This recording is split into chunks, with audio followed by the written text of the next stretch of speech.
Alors, sur la vidéo que j'ai faite sur James Bond Femme Noire, j'ai eu un commentaire donc de Ed. Hop, on va ouvrir dans un nouvel onglet.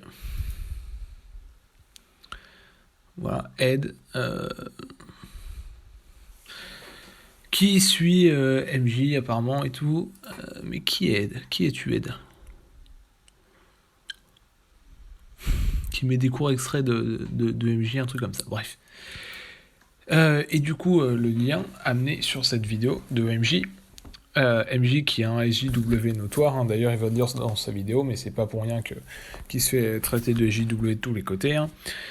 Le faux problème de James Bond Femme Noire. Donc selon lui il n'y a pas de problème, évidemment c'est faux. Et on va débunk un peu tout ça.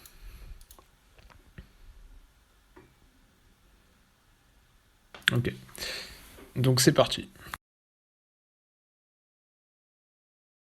La dernière connerie qu'ils ont trouvée pour essayer de lutter contre le racisme, c'est dans le prochain James Bond qui est en train de tourner en ce moment en cinéma. Ce sera incarné par une femme Renoir. Est-ce qu'on n'est pas en train d'aller trop loin dans la lutte contre le racisme là? My name is Bond. Fatoumata Bond. Non, ça va pas du tout. Je suis pas d'accord, ok? James Bond, c'est un... Ok, il est temps de remettre les pendules à l'heure. Alors de mon côté, samedi 17h. Non mais en fait, ce que je voulais dire, c'est... Oh putain, tu m'emmerdes.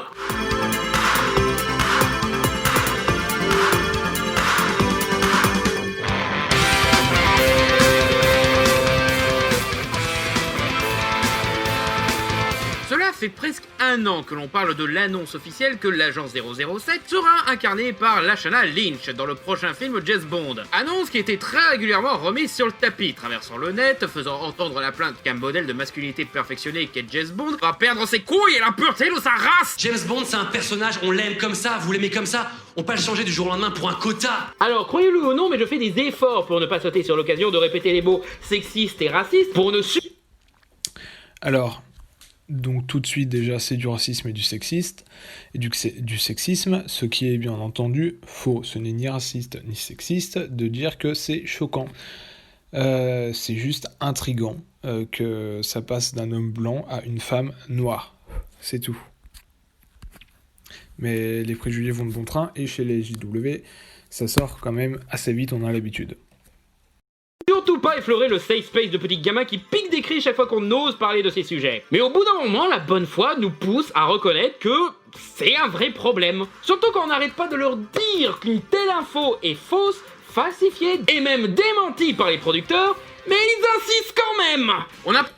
Alors, l'info sera vraie, on va voir pourquoi après. Pas arrêter de le dire que James Bond ne va pas devenir une femme noire dans le prochain film. Il suffit de voir la bande-annonce ou l'affiche de ce fameux prochain James Bond pour voir que Daniel Craig est toujours là. Il est toujours James Bond. Il est toujours le héros principal. Lashana Lynch joue pas James Bond, mais une agent du MI6 qui reprend le nom de code 007. Car pour rappel, à la fin de Spectre, Alors voilà, c'est là où je voulais en venir. Elle incarne 007. Alors, certes, le personnage de James Bond, donc Daniel Craig, est toujours là, mais le nom de code 007 est repris par cette femme noire. Dans les livres originaux de l'auteur, le code le nom de code 007 est tout simplement James Bond. Alors, c'est une malhonnêteté intellectuelle, en gros, de dire qu'elle n'incarnera pas James Bond, étant donné qu'elle reprend son nom de code. Donc le nom de code de James Bond. Précédent James Bond avec Daniel Craig, notre héros avait pris sa retraite pour se marier et vivre heureux avec Léa Seydoux, ce qui implique qu'il a laissé son matricule vacant. Mais pour savoir ça, faut voir les films au lieu de sauter sur la première polémique venue sur une licence dont on se fout pour pouvoir faire sa blague pseudo-subversive moisie. Mais on a beau le réexpliquer. Voilà, petite insulte gratuite qui ne sert à rien. Et encore et encore... My name is Bond. Fatoumata Bond. Non, ça va pas du tout. Il continue encore et encore à coups d'articles cherchant le bad buzz avec des titres mensongers comme pour le coup des panneaux de censure, sans suivi des tweets, des vidéos et maintenant un stand-up pourri par un youtubeur prétendu humoriste. Voilà, donc là, jugement de valeur sur l'individu et non pas sur ses idées. Tard classique des JW, s'en prendre à la personne plutôt qu'aux idées, car ils savent très bien que dans un débat, leurs idées ne tiennent pas. C'est un coup bas, mais on a l'habitude.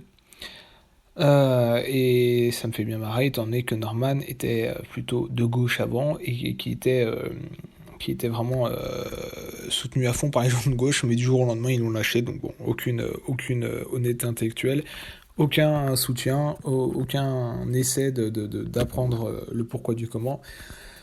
Ça m'attriste, mais bon. Pendant que James Bond va changer de genre et d'ethnie.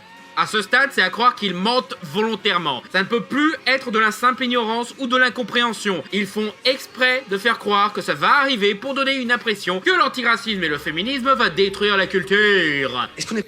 Alors encore une fois, ça va arriver vu qu'elle reprend le nom de code, donc techniquement, elle devient James Bond. Je l'ai expliqué dans les livres originaux de l'auteur.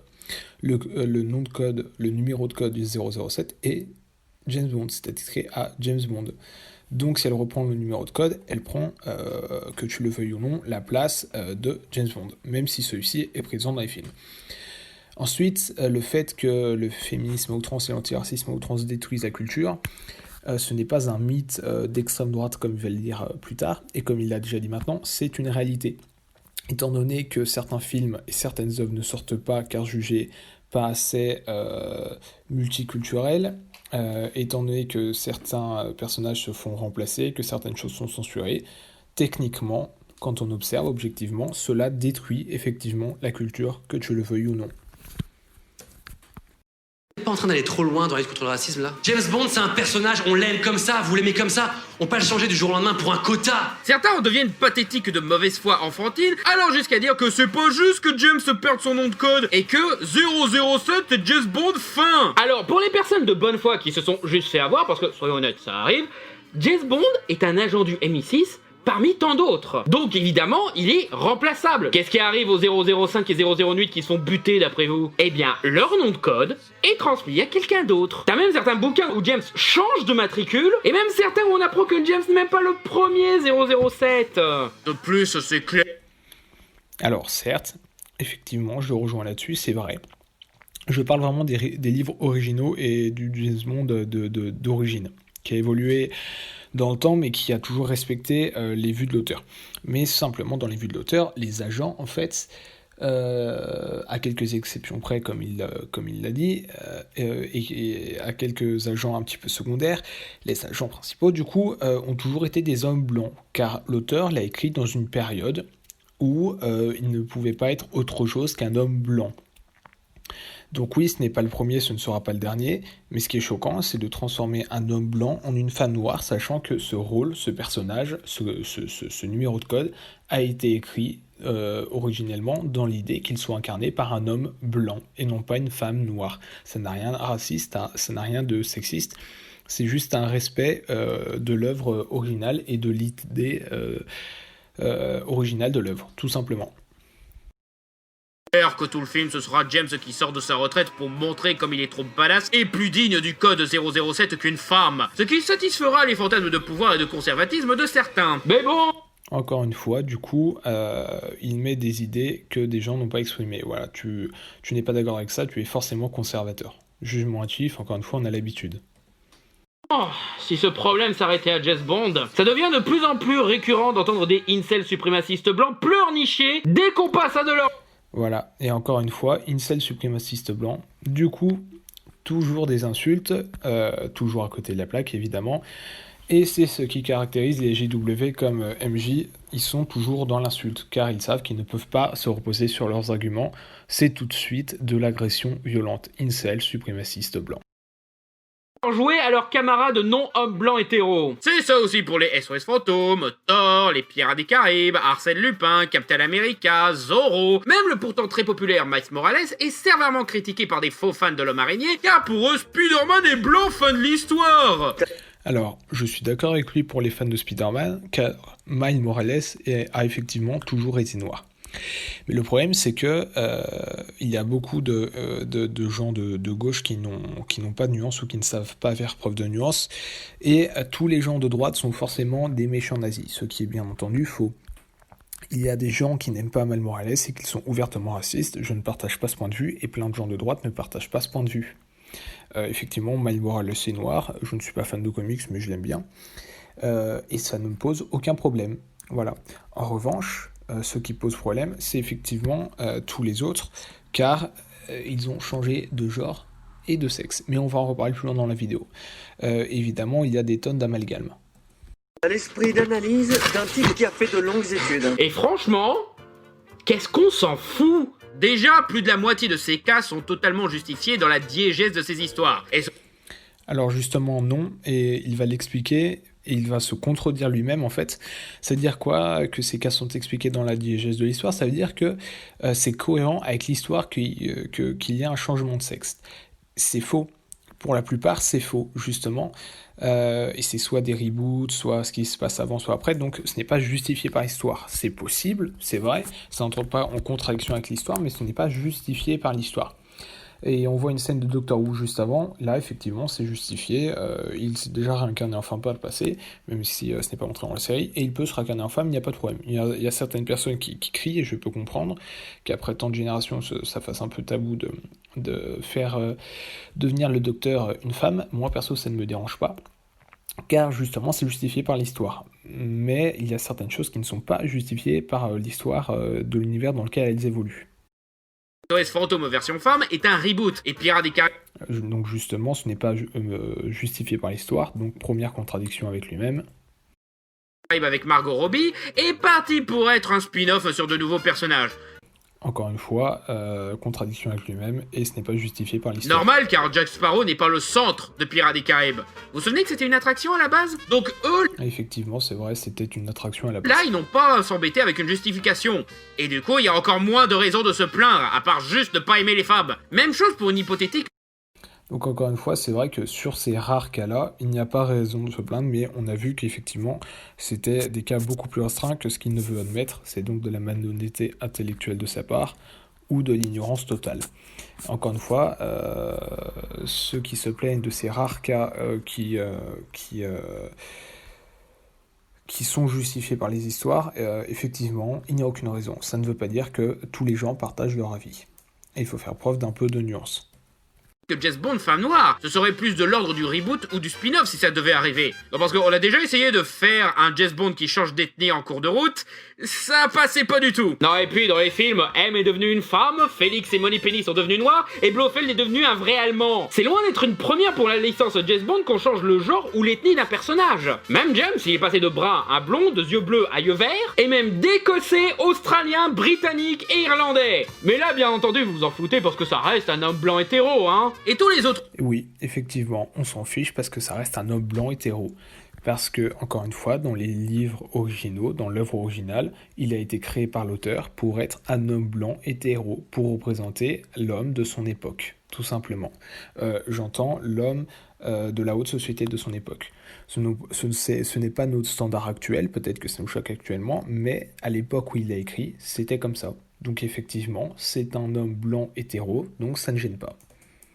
Exemples de gender et color swapping sont de l'ordre du personnage héritage, passage de flambeau, un truc traditionnel chez les super-héros. Ça arrive souvent qu'un super-héros meure ou décide de passer à autre chose, soit la retraite, soit une nouvelle identité secrète, et qu'un nouveau héros reprenne son icône. Ça se fait pratiquement avec tous les super-héros. On a 5 Robin, 4 Flash, 3 Batman, des centaines de Green Lantern dont 4 humains, un univers entier de Spider-Man, voire plus pour chacun. Et on retrouve ces histoires dans des trucs comme Batman Beyond, le masque de Zorro, Ant-Man, ou même Spider-Man New Generation. Et dans les comics, on a des centaines d'exemples du genre et on en aura sûrement d'autres. Et ça arrive souvent qu'on en profite pour en mettre d'autres ethnies ou genres pour apporter plus de diversité. Robin, pendant un moment, c'était une jeune femme. Green Lantern, pendant un moment, il était noir. Blue Beetles, pendant un moment, il était mexicain. Batgirl, pendant un moment, c'était une asiatique. Spider-Man, en 2099, est un métis hispanique irlandais. Et là, ces chouineurs vont dire « Mais s'ils veulent mettre des noirs ou des femmes, ils ont qu'à créer leur propre personnage au lieu de nous les voler !» Bon alors déjà...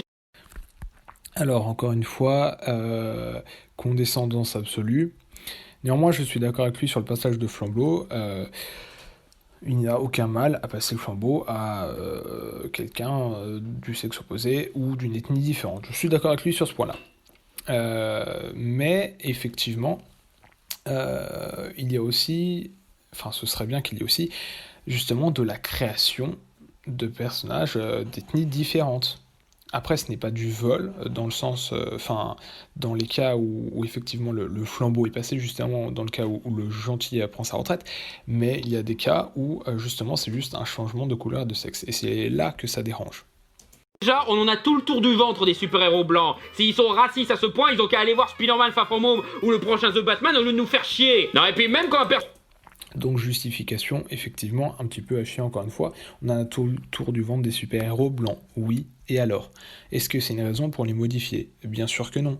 S'ils sont racistes, ils n'ont qu'à aller voir ça ou ça. On pourrait ressortir l'argument inverse. Si tu es vraiment anti-raciste et que tu n'aimes pas voir des super-héros blancs, tu pourras aller voir Black Panther ou d'autres super-héros qui ne sont pas blancs et que je ne connais personnellement pas.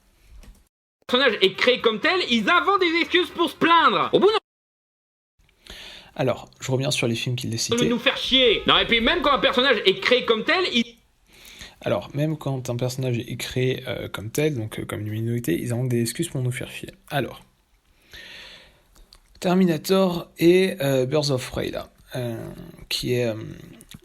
qui sont avec le truc avec Harley Quinn, la suite de Suicide Squad. Personnellement, je n'ai pas entendu de trucs sexistes ou racistes là-dessus. C'est juste que les films étaient nuls et tout le monde s'est accordé pour dire ça. C'est vraiment c'est nul quoi. C'est mal réalisé. C'est mal réalisé, c'est tout. Il y a pas vraiment d'excuses. Il y a pas d'autre chose. C'est mauvais. N'importe quel film peut être mauvais. C'est pas sexiste de dire qu'un film où il y a des femmes est mauvais. C'est juste de la malhonnêteté intellectuelle de dire ça. Ensuite, Batwoman, Light of the Jedi, She-Ra et Charlie Angel, je n'en ai pas entendu parler personnellement, donc je vais pas m'attarder là-dessus. Et je reviens sur Wonder Woman, il n'y a eu que très peu de critiques, d'après ce que j'ai entendu, c'est un assez bon film, donc je ne sais pas d'où il sort ces critiques. Alors oui, il y aura toujours des extrémistes pour dire n'importe quoi, mais c'est vraiment, encore une fois, malhonnête de prendre les extrêmes pour exemple, étant donné que je pourrais prendre des extrêmes aussi de gauche par exemple, et que ça ne rimerait à rien. ils inventent des excuses pour se plaindre. Au bout d'un moment, ils peuvent arrêter de faire genre que ça va calmer leur colère. Mais surtout, le truc le plus con dans cette histoire, c'est que...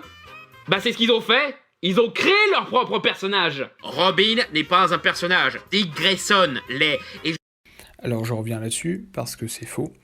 Dick Grayson, donc l'être l'humain, la personne qui incarne Robin dans l'univers est bien un personnage, mais Robin est aussi un personnage. C'est une identité secrète, certes, ce n'est pas un individu fixe derrière, mais l'idée de Robin, celui qui accompagne Batman, est bel et bien un personnage, que je le veuille ou non. Il est ancré dans la pensée collective des gens. Ils s'attendent à voir une certaine personne en Robin, et c'est normal. justement, on n'a pas changé Dick Grayson en femme dans The Dark Knight Returns. C'est juste un nouveau personnage créé pour l'occasion, Carrie Kelly. Même Thor dans les comics.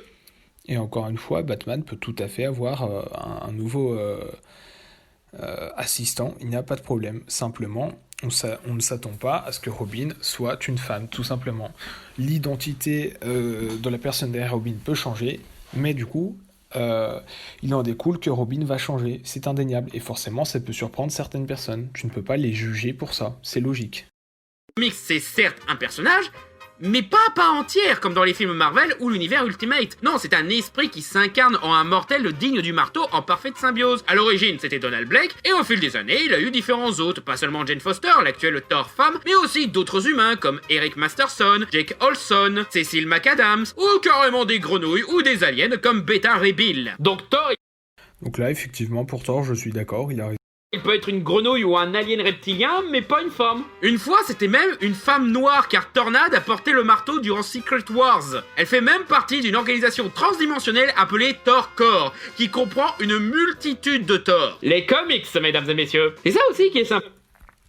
Donc encore une fois, je ne suis pas du tout contre l'idée de Thor, et d'ailleurs, il y a des très bons Thor. Mais c'est dommage parce que en fait il prend que les extrêmes, que ce qui l'arrange, et du coup il ignore la majeure partie des gens qui ne sont pas d'accord avec lui. Et c'est extrêmement malhonnête, extrêmement dommage, parce que du coup son discours est biaisé et totalement faux, évidemment. Pas avec les super-héros, le concept de multivers qui fait que tu peux changer ce que tu veux de ces personnages. C'est justement ce qui rend les critiques de respect d'adaptation complètement inutiles. Tu peux juste assumer que c'est une version alternative de telle histoire. C'est même grâce à cette excuses de multivers qu'on a eu Nick Fury joué par Samuel L. Jackson. Non, parce que pour rappel, à la base, il était blanc, hein. Et joué par David Hasselhoff. Donc pourquoi pas? Et je reviens là-dessus encore une fois. Donc c'est un blackwashing. Alors effectivement, c'est quelqu'un d'un autre univers, mais le Nick Fury original était blanc. Et ça, par contre, personne n'en a parlé et ça n'a pas fait de débat. Donc quand on dit que ça va que dans un sens et que le blackwashing on n'en parle pas, ce n'est pas un délire d'extrême droite, c'est donc la vérité. Une Iron Man femme noire ou une Miss Marvel pakistanaise. Il y a des milliers de façons pour que ça marche. Mais on préfère se concentrer sur les fausses excuses de comment ça ne marcherait pas. Je vais même dire que ce genre de pratique peut... Alors encore une fois, je viens de dire, elle se concentre sur les excuses d'une minorité, et la plupart du temps, en fait, soit c'est le personnage principal qui change, et ça c'est assez inadmissible, soit c'est quelqu'un d'un univers parallèle qui change et qui devient le principal personnage, alors que ce n'était pas le cas. Et c'est ça qui pose problème.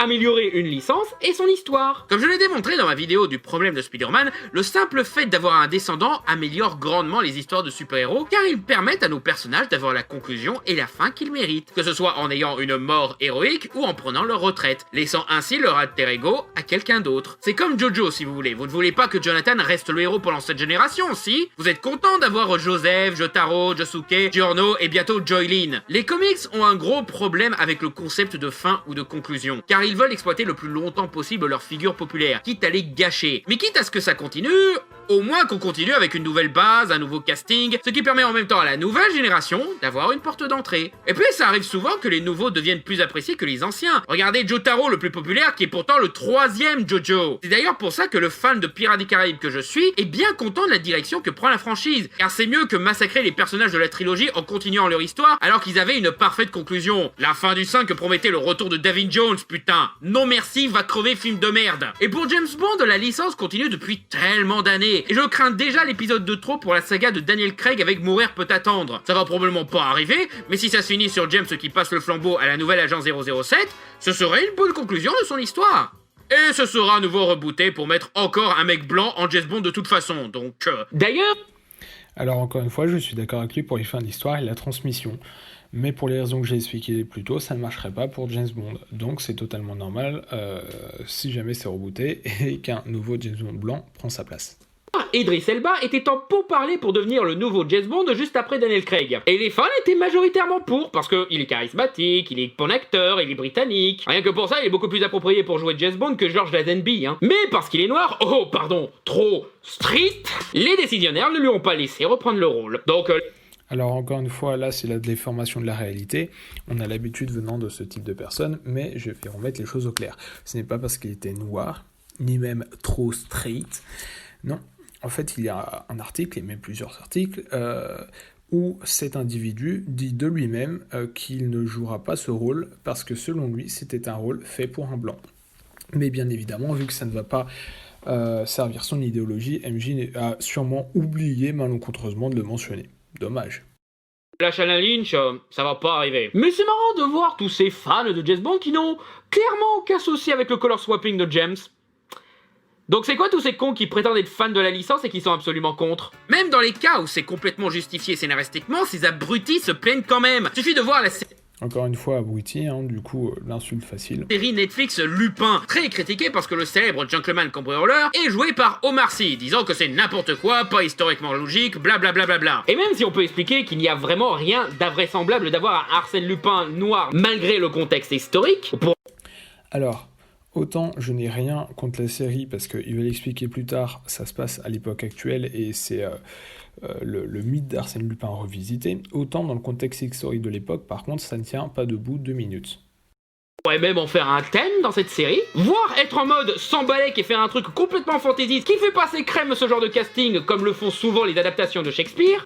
Mais y avait pas de nazis dans Richard III. Bah en réalité on n'a même pas besoin de faire cet effort d'ouverture d'esprit, car il suffit de voir la bande-annonce ou lire le synopsis pour comprendre que ces critiques n'ont pas lieu d'être. Rien que les premières images de cette série mettent en scène la pyramide du Louvre, celle construite sous Mitterrand. Donc ça se passe de nos jours. Donc c'est pas le Arsène Lupin qui vit au début du 19e. Donc pas de conneries de longue histoire, mon cul sur ton nez. Et donc on peut sans souci faire un Arsène Lupin noir dans cette version. C'est une adaptation libre à la Sherlock, donc on fait ce qu'on veut à partir de là. Mais en plus, c'est pas le vrai Arsène Lupin. C'est un cambrioleur qui adopte le style du personnage du roman. Roman qui est aussi juste un roman dans la diégèse de cette série. Ah ouais? Donc encore une fois, c'est pour ça que moi, ça ne me dérange pas personnellement. Mais c'est ce que j'appelle de la malhonnêteté intellectuelle, c'est-à-dire tu prends ce qui t'arrange, donc les commentaires les plus vindicatifs, et tu fais parler la majorité. C'est ce qu'on appelle la minorité bruyante ou la majorité silencieuse. Tu prends les plus véhéments et tu ne t'intéresses pas au reste. Et c'est souvent critiqué quand ça parle justement des Arabes qui cassent des choses et tout, alors qu'effectivement la majorité ne fait rien. Mais par contre, encore une fois, quand c'est de la droite ou l'extrême droite, ce n'est absolument pas critiqué et remis en cause. Ce qui fait que son propos est bien évidemment faux. Et que la majorité des gens ne sont pas dérangés par le fait que Omar Sy incarne Arsène Lupin. Donc il y a aucune raison logique de se plaindre de ce casting, à part prétendre qu'un acteur noir est un défaut cinématographique en lui-même. Non, et puis on a bien accepté un petit-fils d'Arsène Lupin japonais, alors pourquoi pas un imitateur noir? Mais... D'ailleurs, je reviens sur le truc japonais, Lupin the Third, donc le troisième Lupin. C'est une série d'animation qui est assez excellente d'ailleurs, j'aime beaucoup.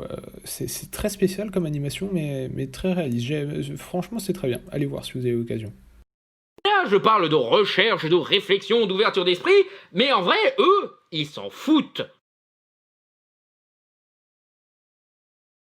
Eux, ce qu'ils veulent, c'est juste une excuse de maintenir un statu quo où tous les rôles reviennent aux blancs en se plaignant d'être persécutés par l'antiracisme. Et...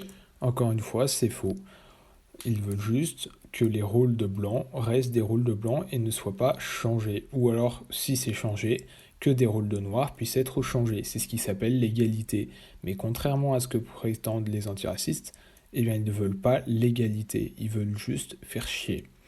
Parce que, n'oubliez pas ce que je dis souvent, il n'y a pas plus raciste qu'un antiraciste.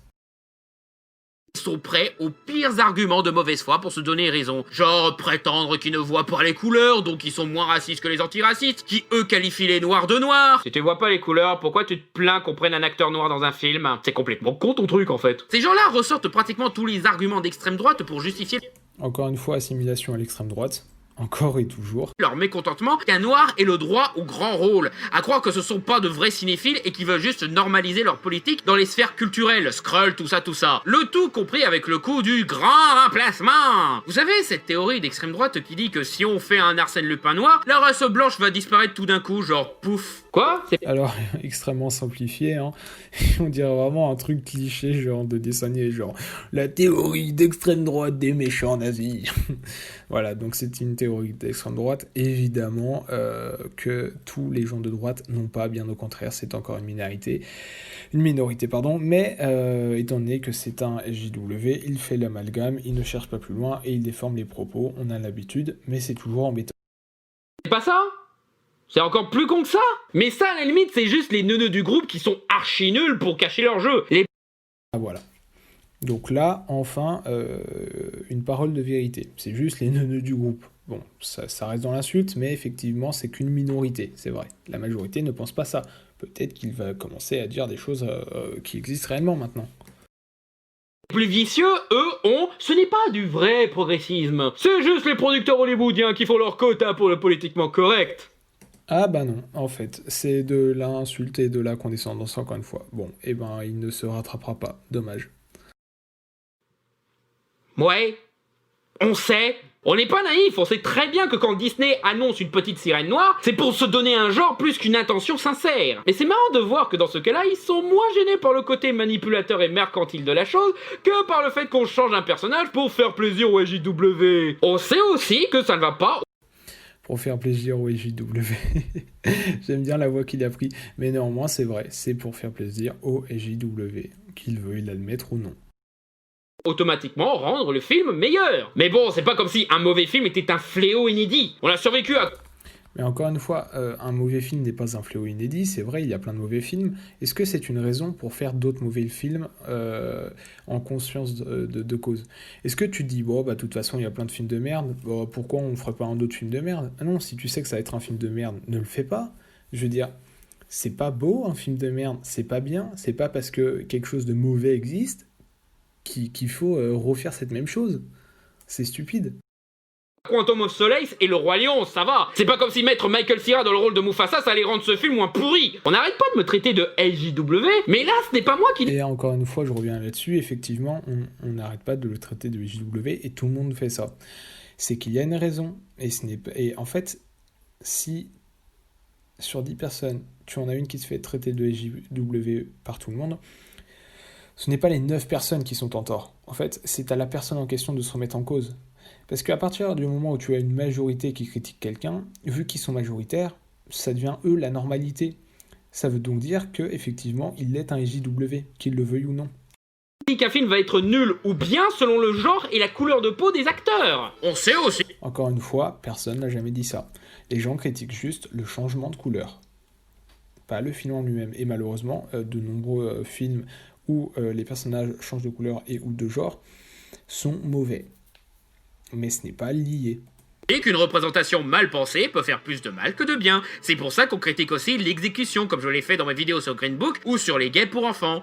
Ça n'empêche pas des artistes de niquer la matrice en utilisant ce qu'on leur laisse de façon pertinente et rendre le truc vraiment progressiste. Certes, quelquefois, même les intentions sincères peuvent aussi se louper et poser problème. Genre Artemis Fowl, réalisé par un Kenneth Branagh, qui a toujours mis des acteurs noirs dans ses films depuis les années 90. Quitte à envoyer chier le lore d'un univers ou la vérité historique de ses histoires. Mais qui... Encore une fois, je reviens là-dessus, et c'est pour ça que les gens gueulent. Parce qu'il vient de dire ouvertement qu'il a envoyé chier le lore d'un univers ou la réalité historique d'un univers, enfin de l'histoire. Mais du coup, c'est très mauvais. Et on comprend que des gens soient vénères. Hein, quand tout le lore est ruiné juste pour mettre un acteur noir, ou que la réalité historique est bafouée juste pour mettre un acteur noir, ce n'est pas du racisme, mais simplement, c'est du foutage de gueule en fait. T'es prêt à tout ruiner juste pour mettre un petit peu de diversité, et c'est stupide. Ils finissent par payer car les acteurs sont juste bons dans leur rôle, peu importe s'ils sont pas censés être noirs. Mais quand il a fait Artemis Fowl et pris Nonso Anozie dans le rôle du serviteur du petit blanc riche, alors que le personnage n'est pas noir à la base... mauvais calcul cette fois-ci, Kenneth. Pas pire que de mettre Richard Pryor dans le remake du Joujou, mais quand même, peut-être que c'est... Et encore une fois, ça me fait bien marrer. Parce que... autant, tu vois, il veut de la diversité et tout, mais en fait... quand des gens changent de couleur, dans des rôles qui ne lui plaisent pas, tout de suite ça devient horrible. Et il faut savoir, il se contredit lui-même. La couleur n'a plus d'importance, hein, c'est ce qu'il disait. Alors on s'en fout et tout, on met des gens où on veut, d'accord. Alors ok, ces rôles sont peut-être perçus comme un petit peu limites, mais si la couleur n'a plus d'importance, c'est pas grave. Ils ont eu des rôles, ça aurait pu être un blanc, une femme, un homme, un noir.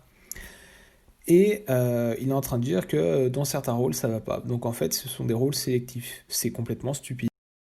Ces films sont mauvais, voire problématiques. Après tout, James Bond a déjà beaucoup d'éléments problématiques, au point que j'en ai prévu un Fermez-la essai. Mais en fin de compte, on a aussi beaucoup de films pourris représentant les hommes blancs hétéros. Certains qui sont même cultes et célébrés. Donc... Et c'est vrai, il y a aussi beaucoup de films pourris représentant des hommes blancs et hétéros. C'est ce que je disais tout à l'heure. Ça ne veut pas dire qu'on doit en rajouter pour autant. Pourquoi les autres n'auraient pas le droit à leur film popcorn bas de gamme? Pourquoi les autres n'auraient pas le droit de faire de la merde si les hommes blancs font de la merde? Mais t'as le droit de faire de la merde. Simplement, c'est pas désirable. C'est pas parce que quelqu'un fait de la merde que t'es obligé de faire de la merde. Si tu vois quelqu'un dans la rue qui s'est bourré la gueule et qui boit son vomi, est-ce que tu vas faire pareil? Est-ce que tu dis, ah bah tiens, il l'a fait, bah je dois le faire aussi alors? Non, c'est faux, c'est pas parce que les gens se trompent que tu dois obligatoirement te tromper aussi. Beaucoup plus dur envers les films qui veulent faire de la représentativité qu'envers les films qui n'ont pas cet objectif. Genre, c'est beaucoup plus grave qu'un film soit beauf si les acteurs ou les créateurs appartenaient à une minorité. Non, et puis ça fait les mecs plus malins que les autres sans agenda politique qui veulent juste critiquer les pratiques douteuses d'Hollywood. Mais de l'autre côté, quand on fait du whitewashing, on les entend plus, hein. Non, prioriser les blancs, ça c'est juste logique. Mais... Alors encore une fois, il retourne le problème, et c'est une belle ironie du sort, sachant que tout Internet, tout Twitter et tout le monde...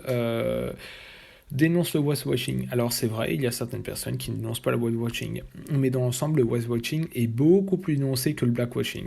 Beaucoup plus, c'est beaucoup plus critiqué, et à chaque fois, on nous en fait tout un rapport. Alors c'est vraiment ironique, et il est vraiment très mal placé pour parler de ça, parce que le vrai problème, ce serait plutôt l'inverse. Ils ont choisi des acteurs selon leur couleur de peau plutôt que selon leur talent. Ouais, c'est un casting quoi. C'est un peu...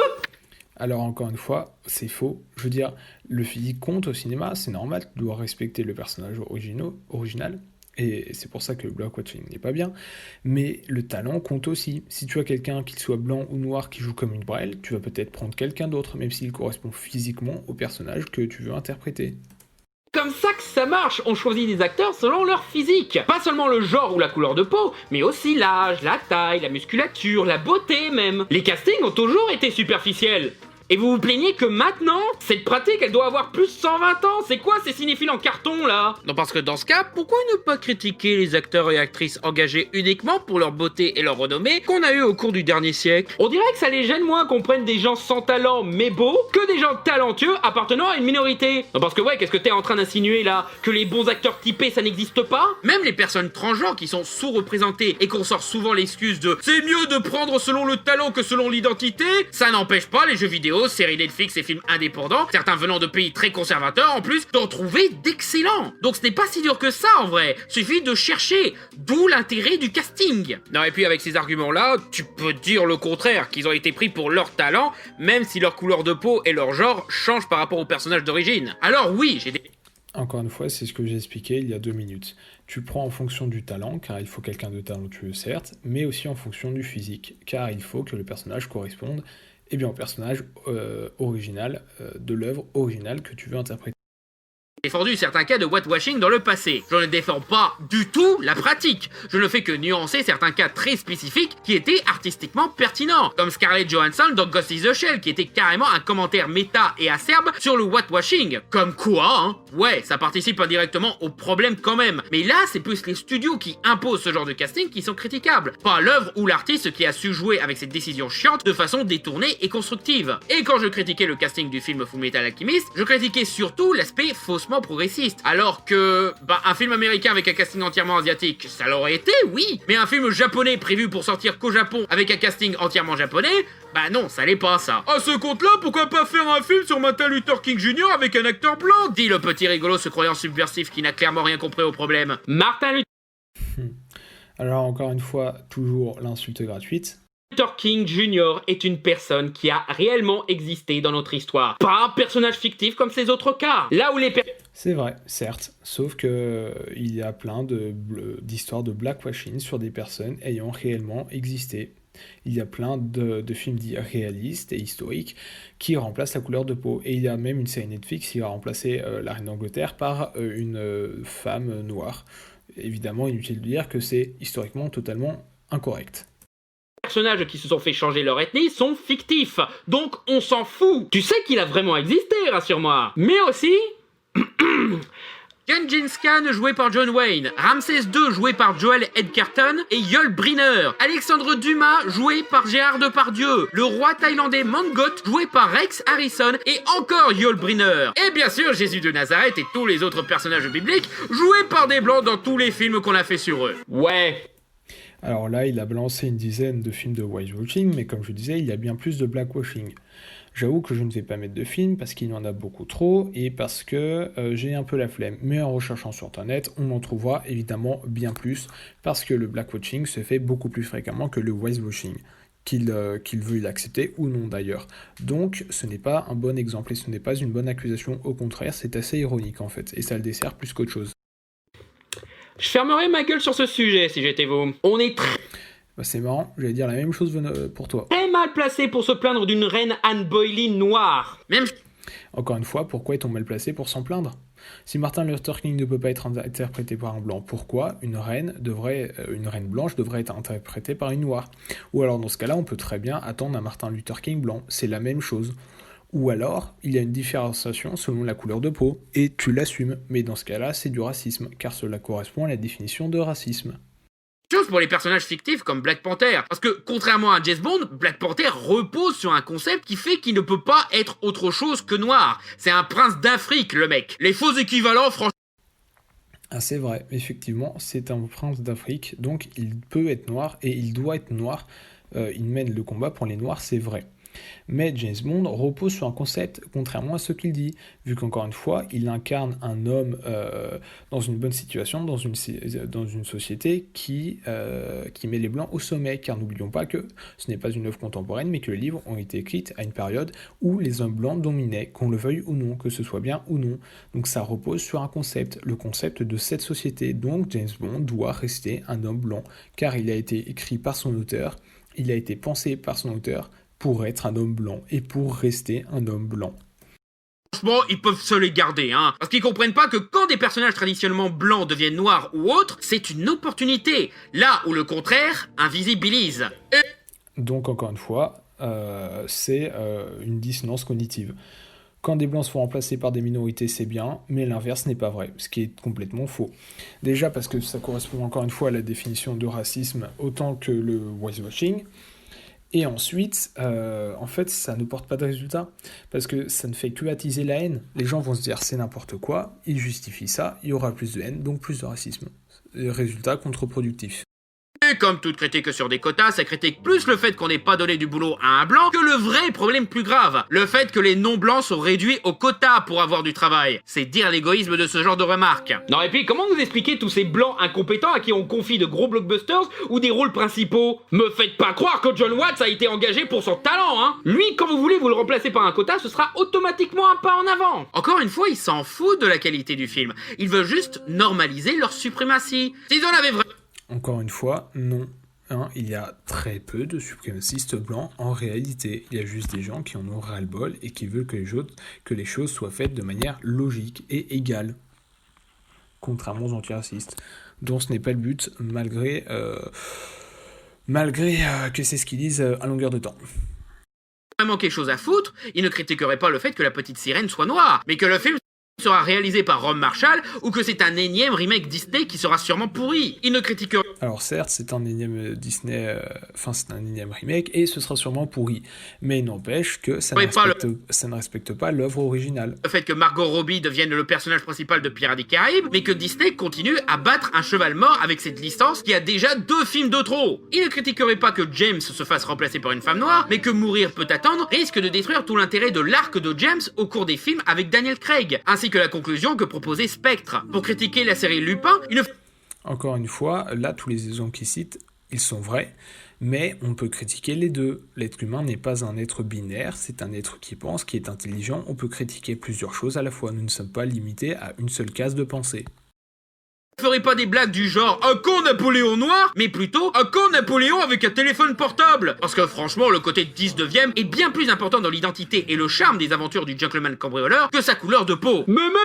Alors là, je suis partiellement d'accord avec lui, parce qu'effectivement, du coup, c'est anachronique, vu qu'il le place dans le présent, mais bon, c'est un problème qui n'en est pas un, c'est adapté à notre époque actuelle, mais par contre, encore une fois, la couleur de peau est très importante. Alors pas dans l'œuvre actuelle, pas dans la série Lupin qui se passe à notre époque, mais dans l'œuvre originale, c'est important que ce soit un blanc, car justement, ça a été écrit à une époque où les blancs dominaient la société, que ce soit bien ou mal. Mettre un noir dans cette œuvre-là, par contre, serait totalement aberrant.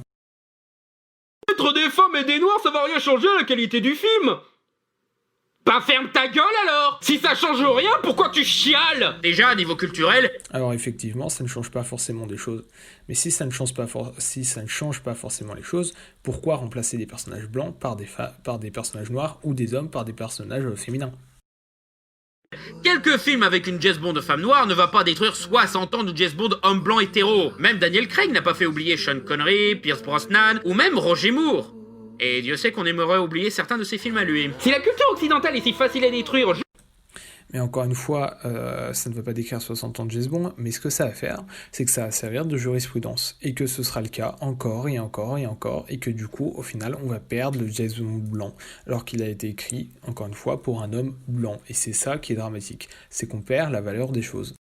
Juste avec un choix de casting, bah putain, Ben Laden, il se serait beaucoup moins cassé la tête, hein. Mais en termes de film... Encore une fois, petite réflexion à côté de la blague pour bien humilier.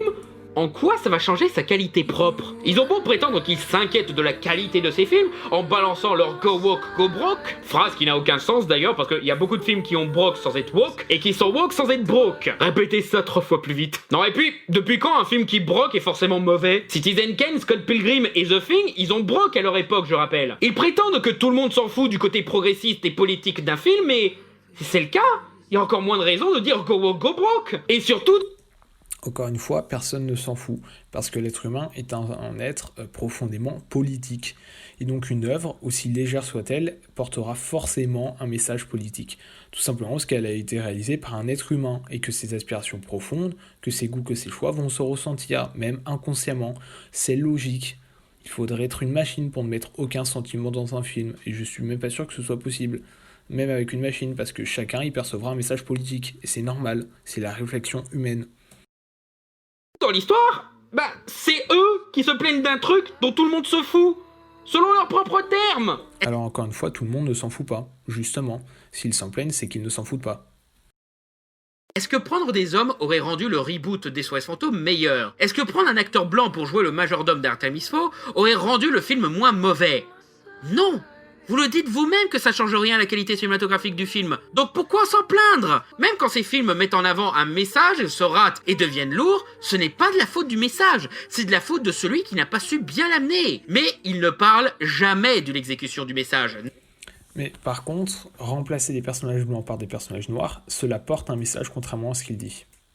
Non, la simple existence du message suffit à les faire chouiner. Ils vont sûrement réabuser de leur mauvaise foi légendaire en disant « dans ce cas, ça sert à rien de mettre des femmes et des noirs de partout !» Sauf que, pour la qualité, non, ça ne change rien comme je l'ai expliqué, mais pour la représentation, ça devient même encore plus important que la qualité d'un simple film. Donc là, il a dit que pour la représentation, c'est plus important pour la qualité d'un simple film. Mais donc, ce qu'il dit est très grave quand même, parce qu'il privilégie la représentation à la qualité du film. Donc forcément, s'il privilégie la représentation à la qualité, il va y avoir des films de merde. Et il va y avoir avec des films de merde avec des minorités, du coup. Donc forcément, ça va engendrer un cliché, et il y aura encore plus de difficultés pour les minorités. Son message est donc totalement stupide et totalement non viable à long terme. Film peut aussi donner une voix à ceux qui n'en ont pas. Dire que faire une James Bond femme noire va participer au grand remplacement et détruire les hommes blancs implique en toute logique que mettre un homme blanc va détruire les minorités. Et justement, on a tellement de représentation idéale de l'homme blanc qu'on oublie l'intérêt de la représentation. On ne ressent plus ce besoin. Là où pour les minorités, la représentation est une question de survie. Et ça, c'est pas moi qui le dis. C'est Martin Luther King Jr. lui-même. À son époque, la série Star Trek avait beaucoup de... Certes, sauf que nous ne sommes plus à l'époque de Martin Luther King, et contrairement à ce que veulent faire croire les antiracistes, en tout cas en Europe, dans les pays développés, nous ne sommes pas aux États-Unis. Aux États-Unis, il y a un contexte différent, c'est vrai, il y a beaucoup plus de racisme, mais en France, ce message n'a pas lieu d'être, car la lutte de racisme s'est faite il y a déjà longtemps. Il y a beaucoup moins de racisme qu'avant, beaucoup moins de sexisme d'avant. Enfin, il y a du racisme anti-blanc, mais il y a certains antiracistes qui ferment les yeux et qui disent que ça n'existe pas, alors que quand tu te fais traiter de sale blanc, c'est techniquement du racisme. Mais bon, nous n'avons pas la même ségrégation qu'aux États-Unis, donc ce message n'a pas lieu d'être en France en fait. Et là, il parle comme s'il était aux États-Unis, mais il est en France, nous sommes en France, et en France, ce message est totalement stupide. Succès, en particulier pour son image progressiste et optimiste. Le personnage d'Oura, l'un des premiers personnages de femme noire principale de l'histoire de la télévision américaine, joué par Michelle Nichols, représentait beaucoup pour la communauté des femmes noires américaines de l'époque, au point que quand l'actrice a envisagé de quitter la série, Martin Luther King lui-même lui a téléphoné et lui a demandé de rester car elle était importante pour toutes ces femmes. Et pourtant, son personnage n'était pas super développé ou glorifiant, mais c'est au moins une présence au même niveau que des hommes blancs. La représentation participe à normaliser les catégories de personnes. Cache-les ou limite-les à des caricatures humiliantes de nos médias et tu participes indirectement à leur discrimination et leur invisibilisation. Donne-leur des rôles cool et elles sont acceptées et appréciées. Voilà pourquoi c'est important de donner plus de rôles dont ils peuvent être fiers, pour qu'on normalise leur place dans... Certes, mais si tu donnes un rôle qui n'a pas été prévu pour eux, déjà ça se ressent parce que ce n'est pas naturel, et en fait ils ne seront pas appréciés et ils ne seront pas cool. En fait, ça va juste provoquer la colère de certains individus, et ça va augmenter le racisme et la friction interpopulation. Donc c'est débile, ça a l'effet inverse en fait. notre société et aux yeux de la population. Rien qu'Oura a inspiré Whoopi Goldberg et Mae Jemison, la première femme noire à être allée dans l'espace. Voilà la force de la représentation. Si vous vous dites que c'est qu'un film et que c'est débile d'y donner une quelconque importance, pensez à ce que représentent des personnages comme James Bond et combien il vous a inspiré à être plus sûr de vous. Et vous comprendrez pourquoi les autres aimeraient bien ressentir cela aussi. En fait, j'aurais dû avoir deux Superman. Un blanc. Pour vous, hein. Parce que le deuxième Superman, justement, a été noir pour nous. Et je vous le dis tout de suite, lui, ça aurait été un sapeur. Hein. Tiens, c'est marrant. Quand c'est un concerné qui en parle, on a tout de suite un tout autre son de cloche que quand c'est Norman qui en parle. Les minorités méritent aussi de s'amuser avec les icônes de notre culture. Ça va pas nous empêcher de nous amuser aussi avec ces mêmes icônes. Surtout si vous prétendez ne pas voir les couleurs. Mais c'est effectivement. Mais du coup, si on peut s'amuser avec leurs icônes, ils peuvent s'amuser avec nos icônes. Il n'y a aucun changement en fait. Ça va juste faire qu'on va être beaucoup plus nombreux à apprécier ces icônes. Et c'est quand même beau cette idée d'unir des personnes très différentes avec une passion partagée. Quelque part, c'est ça la beauté du cinéma et de la pop culture. Et à force de leur donner de la représentation, un jour prochain, on arrivera à un stade où on ne fera même plus attention à qui joue quoi. Et là, pour le coup, on ne verra vraiment plus les couleurs. Merci d'avoir regardé cette vidéo, n'hésitez pas à liker. Sauf qu'au lieu de réunir les gens, en fait, ils sont en train de les diviser, parce qu'encore une fois, on n'écoute jamais les blancs et ceux qui disent ça, et ça crée plus de racisme et de tension qu'autre chose. Donc le message ne passe pas, il est stupide.